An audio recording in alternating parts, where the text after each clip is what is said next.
कक्षा 7 के प्रिय बच्चों नमस्कार। मैं आज आपके सामने जो पाठ लेकर आया हूं, पाठ का नाम है स्वावलंबनम। स्वावलंबन, अपने ऊपर अवलंबन करना। और इस पाठ को शुरू करूंगा। इस पाठ में बहुत सारी संख्याएं हैं, हम संख्याओं को देखेंगे। उससे पहले तद और एतद का शब्द रूप देख लेते हैं। तो आप अपनी पुस्तक में देखें।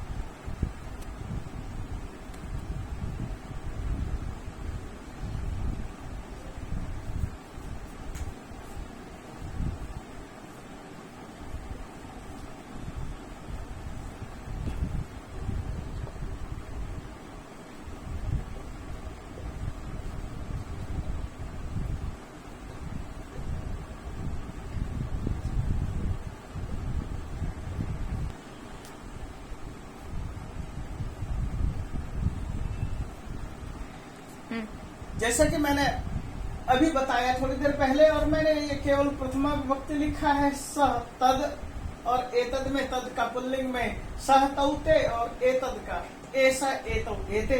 बाकी मैंने अभी थोड़ी देर पहले आपको रूप दिखाया है। स्त्रीलिंग में उसी तरह से सातेताह और एतद का ऐसा एते एताह। नपुंसकलिंग में तत्तेतानि और एतद एते एतानि। ये मैंने प्रथमा विभक्ति आपको दिखाया और बाकी पुस्तक का आपके सामने दृश्य दिखाया। और उसके बाद हम संख्या पढ़ेंगे। इस पाठ के माध्यम से हम संख्या के विषय में जानकारी लेंगे। और संख्या देखिए, उन संख्याओं को संख्या वाचक शब्दाः।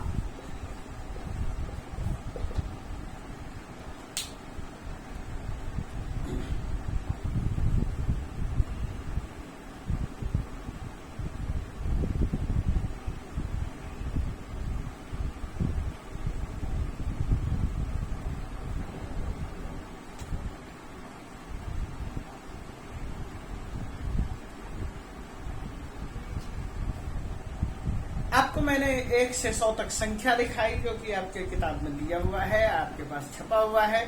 और उसके बाद हम उसको भी एक बार बोल करके दिखाएंगे। उसके बाद मैं आपके सामने जो ये स्वावलंबनम पाठ है, स्वावलंबनम पाठ को रख रहा हूं, जिस पाठ को देखने के बाद आप इस पाठ को पढ़ेंगे।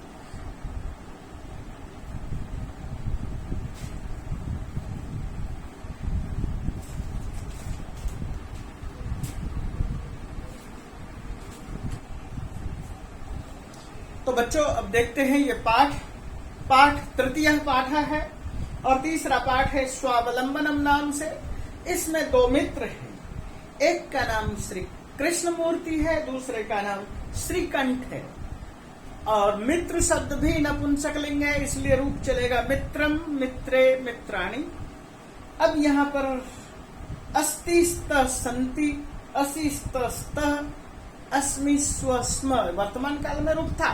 अब इसी का भूतकाल में रूप क्या होगा? आसीत आस्ताम, आसन, आसी आस्तम, आस्त आसम, आस्व आस्म। तो अब हम इसको देखते हैं। कृष्णमूर्ति श्रीकंठश्च मित्रे आस्ताम। श्री कृष्णमूर्ति और श्रीकंठ 2 हैं, इसलिए मित्र का हो गया द्विवचन मित्रे। आस्ताम, आसित का द्विवचन आस्ताम, लंग लकार। तो कृष्णमूर्ति श्रीकंठ मित्र थे। श्रीकंठस्य पिता समृद्ध आसित। श्रीकंठस्य पिता, श्रीकंठ जो था उसका पिता, समृद्ध आसित, समृद्ध धनी, धनिकः आसीत्, धनाढ्य आसीत् व धनाढ्य। अतः तस्य भवने सर्वविधानि सुख साधनानि आसन।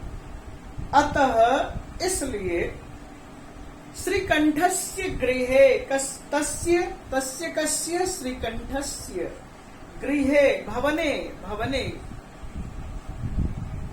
सर्वविधानि साधनानि सर्वाणि यानी गृहेषु भवितव्यानि साधनानि सर्वाणि साधनानि। जिन साधनों की घर में आवश्यकता है वो सारे के सारे सुख साधनानि, सुख के साधन, आसन, साधनानि बहुवचन है इसलिए आसन, आसित, आस्ताम, आसन थे।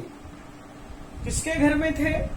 श्रीकंठस्य गृहे सुख साधनानि आसन। तस्मिन् विशाले भवने, तस्मिन् उसके, कस्मिन् यस्मिन् गृहे श्रीकंठ निवसति स्म, तस्मिन् गृहे विशाले, विशालम भवनम, भवनम विशालम आसीत्, विशाले भवने, विशाल भवन में, सप्तमी विभक्ति का एक वचन, बालक का बालके, भवन का भवने, और भवन की विशेषता है विशाल, विशाले भवने। चत्वारिंशत् स्तंभा आसीत्, आसन, चत्वारिंशत् स्तंभः, स्तंभः, स्तंभ, स्तंभ का मतलब खंभा, आसन थे। तस्य अष्टादश प्रकोष्ठेषु 50 गवाक्षः, अष्टादश प्रकोष्ठेषु, कमरों में 18 कमरे थे। अष्टादश प्रकोष्ठेषु, प्रकोष्ठ का मतलब कमरे में, और 50 गवाक्षः, 50 गवाक्ष। गवाक्ष किसे कहते हैं? गोह अक्ष, गोह अक्ष का मतलब गौ, गाय की आंख, गो अक्षर गवाक्ष, ओ को हो गया अब, यानी कि खिड़की, हम इसे हिंदी में कहते हैं खिड़की। तो उसके घर के अंदर 50 गवाक्षः, 50 खिड़कियां, चतुश्चत्वारिंशत् द्वारानि, चतुश्चत्वारिंशत्, ध्यान दीजिए मैं आपको शुरू में ही कह चुका हूं कि हम यह संख्या पढ़ेंगे तो उन संख्याओं को देखते चलना है। चतुश्चत्वारिंशत्,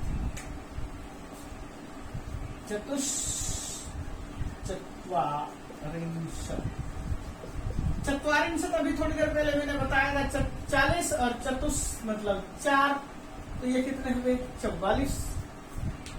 चतुश्चत्वारिंशत् 40, द्वार का बहुवचन, द्वारम, द्वारे, द्वारानि, दरवाजे। 37 विद्युत व्यजनानि, 6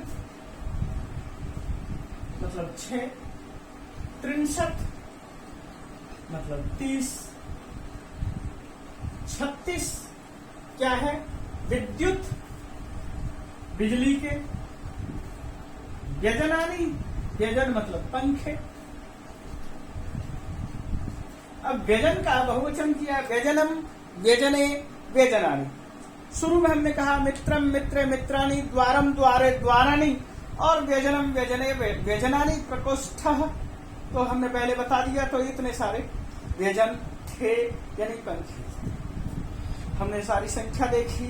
सबसे पहले हमने शुरू किया था 44, 40 खंभे, 18, 18 प्रकोष्ठ, 50, 50 गवाक्ष, खिड़कियां, चतुश्चत्वारिंशत्, 44 द्वारानि, 37, 36 विद्युत व्यजनानि, पंखे, बिजली के पंखे, आसन थे। तत्र आपको, मुझे लगता है कि इन सारी संख्याओं को आपने देख लिया और शब्दों को भी देख लिया है। शब्द भी आपके लिए बहुत आसान थे, सरल थे, और इन सारे शब्दों में हमें याद रखना है, जैसे कि तत्, एतत् नपुंसक लिंग है यहाँ पर प्रयोग, तो मित्रम, मित्रे, मित्राणि।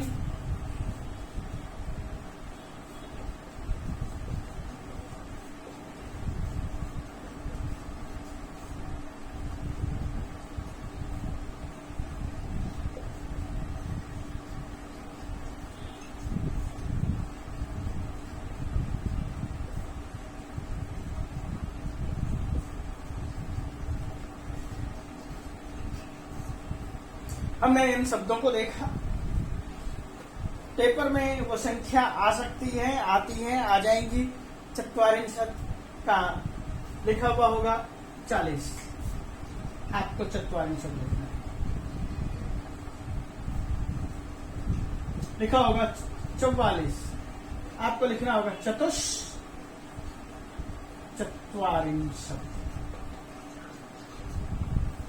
लिखा होगा 50, 55, 18, 18।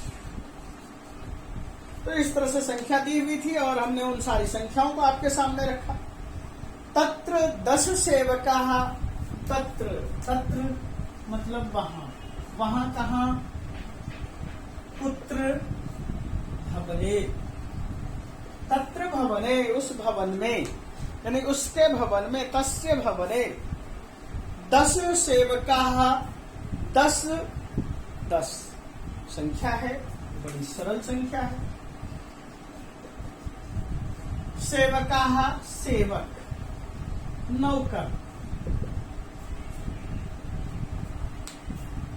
निरंतरम कार्यम कुर्वन्ति, निरंतर, लगातार, हर समय, निरंतरम, अनवरतम, कार्यम कुर्वन्ति, कार्याणि कुर्वन्ति स्म थे, यानी अकुर्वन के बदले में कुर्वन्ति स्म प्रयोग किया, कार्य करते थे। परम कृष्ण मूर्ते माता, ये हमने किसके विषय में बताया? श्रीकंठस्य गृह। ये सारी के सारी सुख समृद्धि साधन व्यजन सेवक ये सारे के सारे श्रीकंठ के घर में थे। लेकिन श्री कृष्ण मूर्ति के घर में क्या था? कृष्ण मूर्ते है माता पिता, कृष्ण मूर्ति के माता पिता निर्धनौ, निर्धन, कृषक दंपति, कृषक किसान दंपति पति पत्नी थे। जब हमने निर्धनों शब्द का प्रयोग किया इसलिए किया कि माता च पिता च, पितरों नहीं लिखा, पितरों लिख सकते थे लेकिन दो प्रयोग हैं इसलिए निर्धन निर्धनौ। दंपति ये स्वयं द्विवचन का प्रयोग होता है। तस्य गृहम, तस्य कस्य, कृष्ण मूर्ते है गृहम, तस्य गृहम कृष्ण मूर्ते है गृहम, आडंबर विहीनम, बिना किसी आडंबर के, साधारणंच आसीत, साधारण था। श्री कृष्ण का घर साधारण घर था। हो सकता है कि उसके घर में चटाई हो, बिस्तर होंगे वो भी उठाकर रख देते होंगे बक्से के ऊपर या टांड पर, या खाट होंगी खाट भी खड़ी कर देते होंगे। साधारण घर था, किसानों का घर। आप किसान परिवार में जाकर देखिए और फिर वहां पर घर में देखिए क्या क्या होता है। बहुत साधारण चीजें होती है। किसान के घर में कार खड़ी नहीं होती सबके। ये मैंने आपके सामने पहला पैराग्राफ रखा। इस पहले पैराग्राफ में आपने बहुत सारी संख्याओं को देखा और दो व्यक्ति के घर की तुलना की, एक श्रीकंठ के घर की और एक कृष्ण मूर्ति की। दोनों मित्र हैं। वो मित्रे द्वे मित्रे स्तम आस्तम यद्वे मित्रे स्तः। एकदा श्रीकंठ, एक दिन श्रीकंठ, तेन सह प्रातः, तेन सह श्रीकंठः, केन सह कृष्णमूर्ते, कृष्णमूर्तिना सह। तृतीय विभक्ति एक वचन रखेंगे। केन, कृष्ण मूर्ति का तृतीय विभक्ति एक वचन, कृष्णमूर्तिना सह। प्रातः सुबह, नववादने, नव यहां संख्या देखिए, 9 वादने बजे। तस्य गृहम, उसके घर, आगच्छत, आ गया, आया, अगच्छत, गया। कह अगच्छत, श्रीकंठ अगच्छत। कस्य गृह अगच्छत, कृष्ण मूर्ते गृहम अगच्छत। तत्र कृष्ण मूर्ति, वहां पर कृष्ण मूर्ति ही था। तस्य माता पिता च, और उसके माता पिता। स्वशक्तिया, अपनी शक्ति के अनुसार, श्रीकंठस्य श्रीकंठ की, श्रीकंठ का आतिथ्यम अकुर्वन्, सत्कारम अकुर्वन्, सत्कारम अकरोत् अकुरुताम अकुर्वन्। तो यहां पर क्या करेंगे? सत्कारम अकुर्वन्, सत्कारम कुर्वन्ति स्म।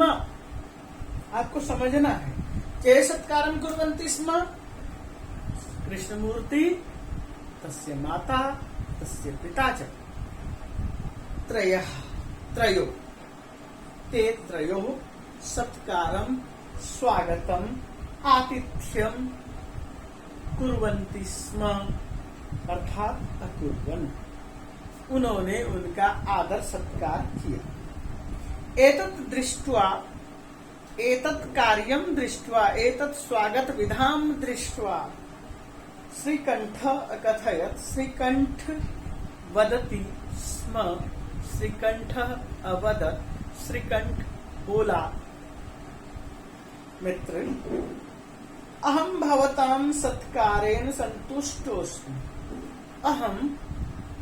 अहम मैं भवतां सत्कारेण, भवतः कृतं यत् सत्कारं, भवतः यत् स्वागतं, यत् आतिथ्यं कृतं तेन, भवतां सत्कारेण, आपके द्वारा किए गए सत्कार से संतुष्टो अहमस्मि, संतुष्टो अस्मि, मैं बहुत संतुष्ट हूं, मैं बहुत खुश हूं। केवलम इदमेव मम दुःखम, परंतु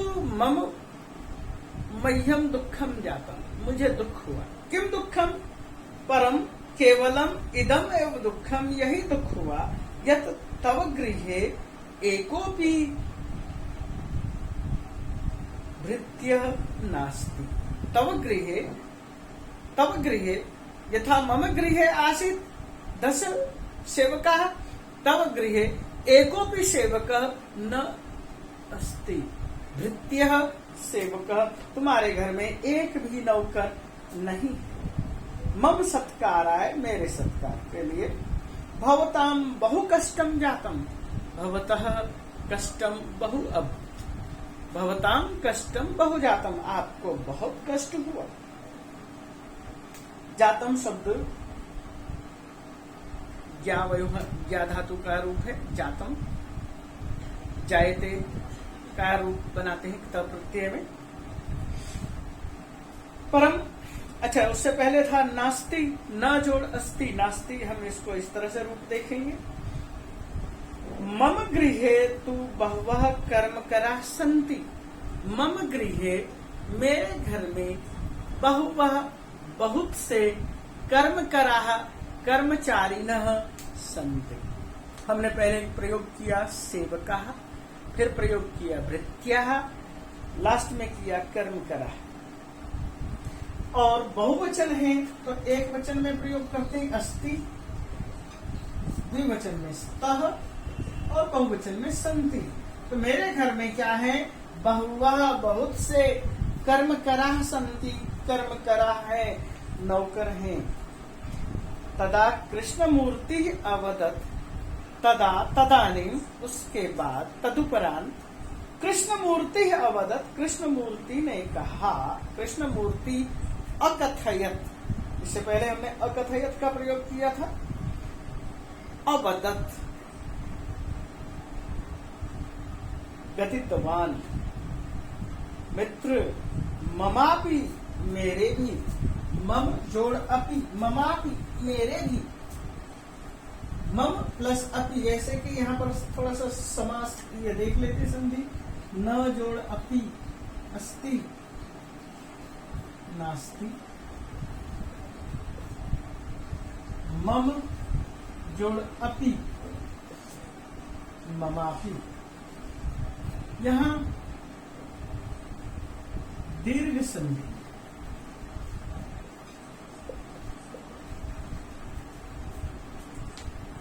तो ममापि में दीर्घ संधि हुआ।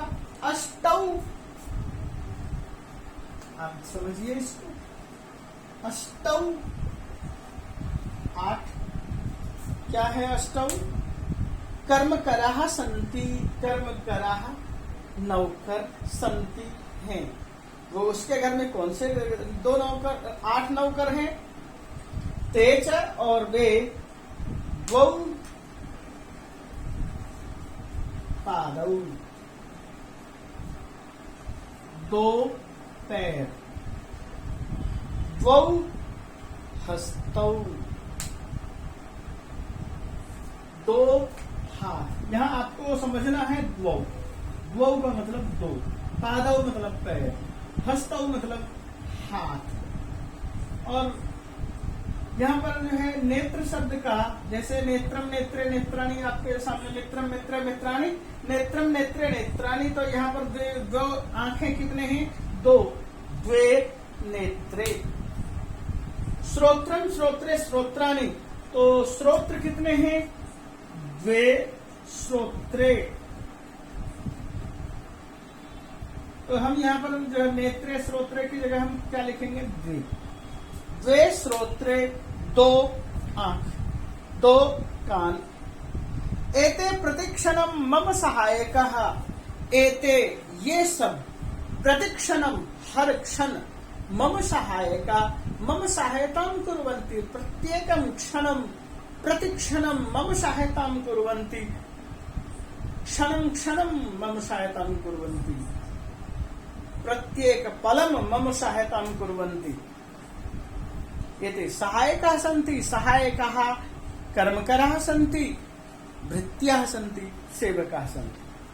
किन्तु तव भृत्याः सदैव सर्वत्र च उपस्थिता भवितुं न शक्नुवन्ति। तव गृहे तव भृत्याः, तेरे नौकर, सदैव, सदैव का मतलब सदा जोड़ एवं सदैव। यहाँ पर इस चीज को देखते हैं, थोड़ी सी कुछ संधियों को भी हम देख लेंगे।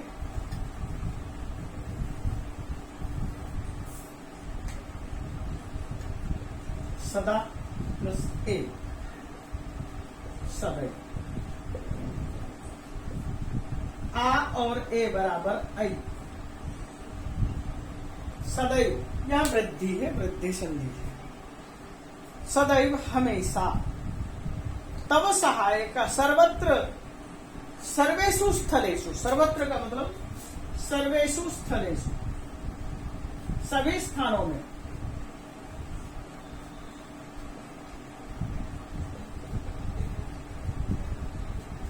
तव सहायक, तेरे सहायक या अनुपस्थिता क्या चीज है कि तेरे जो सर्वत्र उपस्थिता भवितुम न शक्नुवन्ति, उपस्थित नहीं हो सकते, सब जगह मौजूद नहीं हो सकते। तुम्हारे जो नौकर है वो सब जगह मौजूद नहीं हो सकते, लेकिन मेरे नौकर सब जगह मौजूद होते हैं। उपस्थिता, उपस्थित, भवितुम न शक्नुवन्ति, नहीं हो सकते। और यहाँ पर थोड़ा सा एक ये प्रत्यय है, भू प्लस तुम,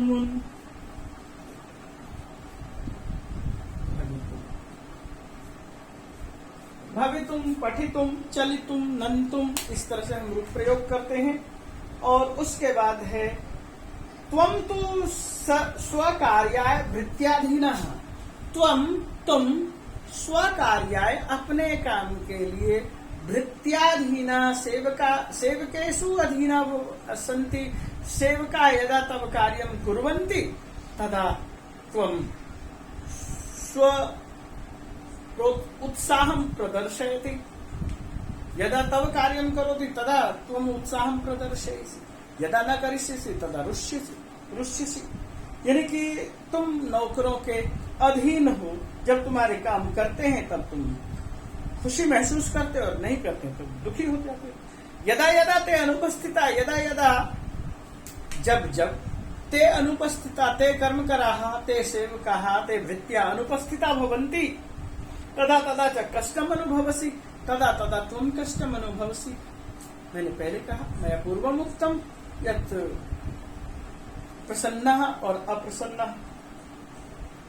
स्वावलंबने तो सर्वदा सुखमेव, स्वावलंबनेन सर्वदा सुखमेव भवन्ति, सुख ही होता है और न कदापि कष्टम भवति, कदापि कष्टम न भवति, केनापि कारणेन केनापि प्रकारेण कष्टम न भवितुं शक्नोमि, यतोहि अहम स्वयमेव स्वकर्ता, मैं अपने आप ही अपना करता हूँ। श्रीकंठ अवदत्, श्रीकंठ ने कहा, श्रीकंठ अकथयत् वदति स्म मित्र तव वचनानि श्रुत्वा, तव वचनानि, वचनम वचने वचनानि यथा व्यजनम व्यजने व्यजनानि, ऐसे वचनम वचने वचनानि।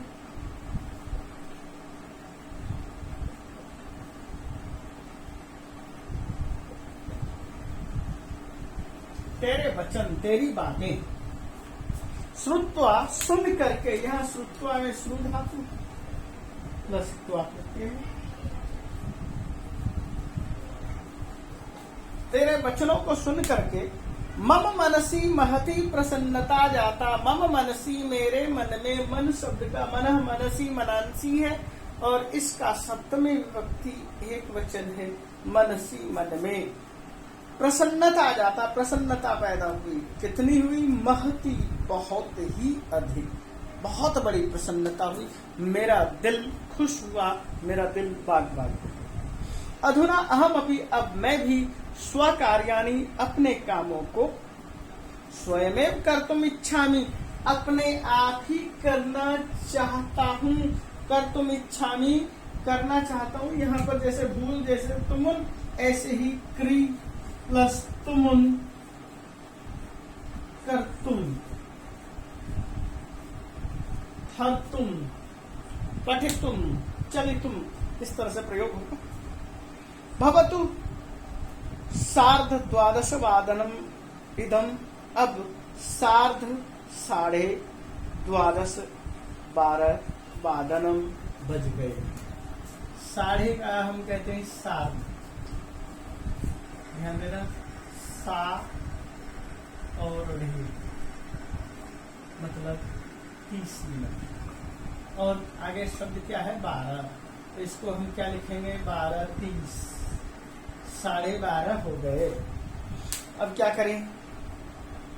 सांप्रतम गृहम चलामी, सांप्रतम अधुना गृहम चलामी, गृहम गच्छामी, गृहम गंतुम इच्छामी, गृहम गंतुम कामये, मैं घर जाता। हमने इस पाठ को देखा। इस पाठ में किसी भी तरह की आपको यदि कोई भी परेशानी होती है, उस परेशानी को मेरे सामने बता सकते हैं। और उसके बाद इस पाठ में कुछ संख्याएं दी हुई है। धन्यवाद। मैं देखता हूँ इसमें थोड़ी सी कुछ बनती है, तो कुछ संख्याएं दी हुई है अगले पेज पर, और उन संख्याओं को आप देख सकते हैं। विंशति, 63, 46, 22, 33, 32, 24, 24, इस तरह से संख्याएं दी हुई। संख्याओं को समझिए।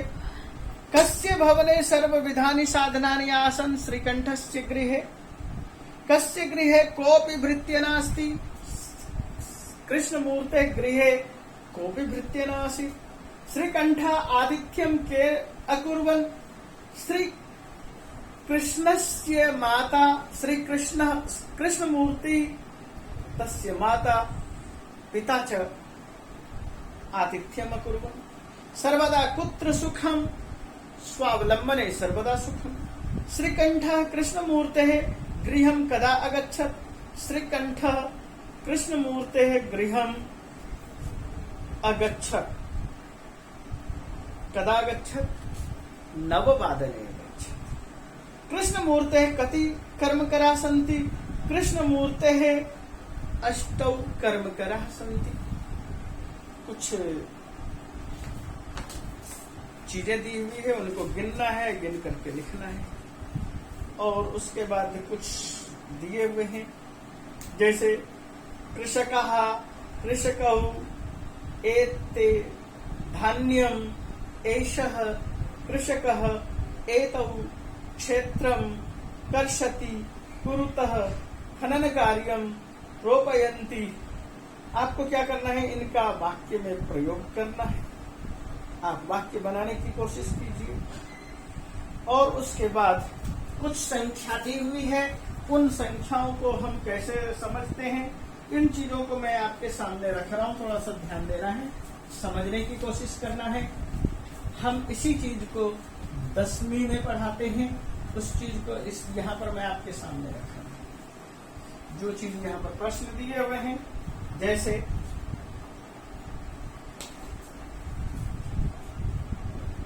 सबसे पहले क्या है सात, तो हम क्या कहेंगे सप्त। और यदि हमारे पास बजे के लिए वादन शब्द का प्रयोग करेंगे, और यदि हमारे पास फुल स्टॉप लगाना है तो वादन।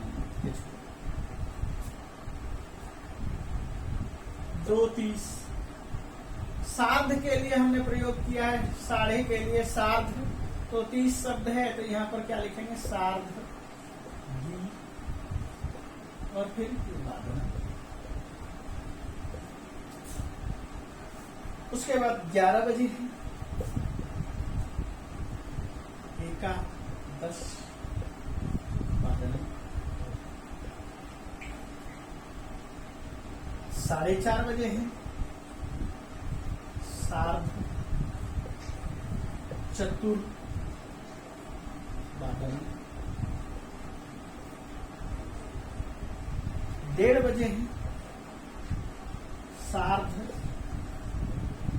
प्लस 1, दोनों को मिला देंगे संधि हो जाएगी सार्धैक वादन। 5 बजे है, पंच वादन। 3:30 बजे है, सार्ध त्रि वादन। 9 बजे है, आपने अभी पढ़ा थोड़ी देर पहले, नव वादन। 10:30 12:30 आपको बताया थोड़ी देर पहले। 8 बजे है, अष्टौ वादनम, या फिर आप अष्टवादनम भी लिख सकते हैं। और 7:30 है, जैसे यहाँ 7 था तो हम ये भी लिख लेते हैं सार्ध वादनम। ये संख्या है, आपको बताया है, एक तो फुल टाइम बताया है और एक वो टाइम बताया है जिसके माध्यम से आप साढ़े बता सकते हैं। आपको साढ़े समझ में आना चाहिए, सवा और पौना फिर कभी पढ़ेंगे। अब उसके बाद क्या करना है, देखिए सबसे पहले क में दिया है ऋतवः भवन्ति, ऋतु होते हैं, षट मतलब 6, 63 मतलब 30, 31 मतलब 31, 2 मतलब 2, 12 मतलब 12, अष्टाविंशति मतलब 28। अब आपको संख्या मालूम हो चुकी है और संख्या का अर्थ मालूम है, अब इसको भर सकते हैं। ऋतवः भवन्ति, ऋतवः कति भवन्ति, षड ऋतवः। मासा भवन्ति, कति मासा भवन्ति, 12 मासा। एकस्मिन् मासे, एक महीने में, अथवा 31 अथवा अष्टाविंशति दिवसा भवन्ति, या आप इसको अष्टाविंशति अथवा 31 दिवसा भवन्ति, आप ऐसे लिख सकते हैं। फरवरी मासे सामान्यतः नहीं, इससे पहले जो है आप 63 अथवा 31 भरेंगे। और फरवरी मासे अष्टाविंशति दिनानि भवन्ति, मम शरीरे हस्तौ स्तः, द्वौ हस्तौ स्तः, आप इसको आसानी से भर सकते हैं। और 12 महीने के नाम दिए हैं, 12 महीने के नाम मैं गिना रहा हूं और आप अच्छी तरह से याद रखिए। चैत्र, वैशाख, ज्येष्ठ, आषाढ़, श्रावण, भाद्रपद, आश्विन, कार्तिक, मार्गशीर्ष, पौष, माघ, फाल्गुन। यदि हम इसी चीज को संस्कृत में बोलेंगे, ये मैंने हिंदी में बताया, संस्कृत में बोलेंगे तो क्या कहेंगे, चैत्रः, वैशाखः, ज्येष्ठः, आषाढ़ः, श्रावणः, भाद्रपदः, आश्विनः, कार्तिकः, मार्गशीर्षः, पौषः, माघः, फाल्गुनः। ये 12 महीने हैं। 12 मासाः सन्ति, प्रत्येक द्वयो मासयोः एकः ऋतु भवति। मासे एकस्मिन् वर्षे षड ऋतवः भवन्ति। मुझे लगता है कि यह पाठ आपको समझ में आ गया होगा और मैं इस पाठ को यहीं पर विराम दे रहा हूं। तो ध्यान से आपने समझ लिया और आपको मैंने अभ्यास भी कराने की कोशिश की है, तो आप इस चीज को ध्यान से समझिए और अभ्यास कार्य को कंप्लीट कीजिए। धन्यवाद।